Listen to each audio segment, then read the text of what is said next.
Hi friends, welcome Sri இனிமையான நேரங்கள். இன்றைக்கி நம்ம லன்ச் என்னென்னு பார்ப்போமா ஃப்ரெண்ட்ஸ். இன்றைக்கி வந்து சாதம் முட்டை போட்டு ஃப்ரை பண்ணியிருக்கேன். பொரியல் மாதிரி நல்லா செம்ம டேஸ்ட்டாக இருக்கும்.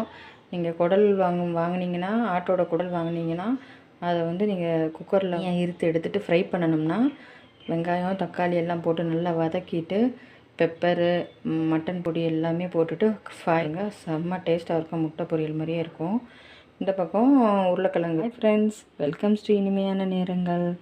இன்றைக்கி ஒரு டிஷ் ஒன்று பண்ண போகிறேன் ஃப்ரெண்ட்ஸ். இன்றைக்கி வந்து கோட்டோட அந்த போட்டிக்கு தண்ணியில் போட்டு அழுக்கெல்லாம் எடுத்து நல்லா க்ளீன் பண்ணி மஞ்சள் பொடியெலாம் போட்டு இந்த குக்கரில் வச்சுருக்கேன் ஃப்ரெண்ட்ஸ். இதில் வந்து பச்சை மிளகா ஏன்னா ஃபுல்லாக குடல் குழம்பு தான் பண்ணியிருக்கேன். குடல் தண்ணி குழம்பு. இது வந்து ரொம்ப கெட்டியாக இருக்குது, தண்ணியாக தான் இருக்கும். அவ்வளோதான் ஃப்ரெண்ட்ஸ், நம்மளோட லன்ச் இன்றைக்கி ஓவர். நீங்களும் உங்கள் வீட்டில் இன்றைக்கி என்ன லன்ச் பண்ணிங்க அப்படிங்கிறத பாருங்கள் ஃப்ரெண்ட்ஸ். அவ்வளோதான் ஃப்ரெண்ட்ஸ், நம்மளோட லன்ச் ஓவர். நீங்களும் உங்கள் வீட்டில் என்ன லன்ச் பண்ணிங்க அப்படிங்கிறத இந்த கமெண்ட் செக்ஷனில் சொல்லுங்கள். நீங்களும் குடல் வாங்கினா இதே மாதிரி தண்ணி குழம்புட்டு இந்த மாதிரி நீங்கள் குடலும் மறக்காமல் எனக்கு சப்போர்ட் பண்ணிக்கிட்டே இருங்க ஃப்ரெண்ட்ஸ். லைக் பண்ணுங்கள், ஷேர் பண்ணுங்கள் அண்ட் சப்ஸ்கிரைப் பண்ணுங்கள் ஃப்ரெண்ட்ஸ். நெக்ஸ்ட் வீடியோவில் பார்ப்போம். Bye friends.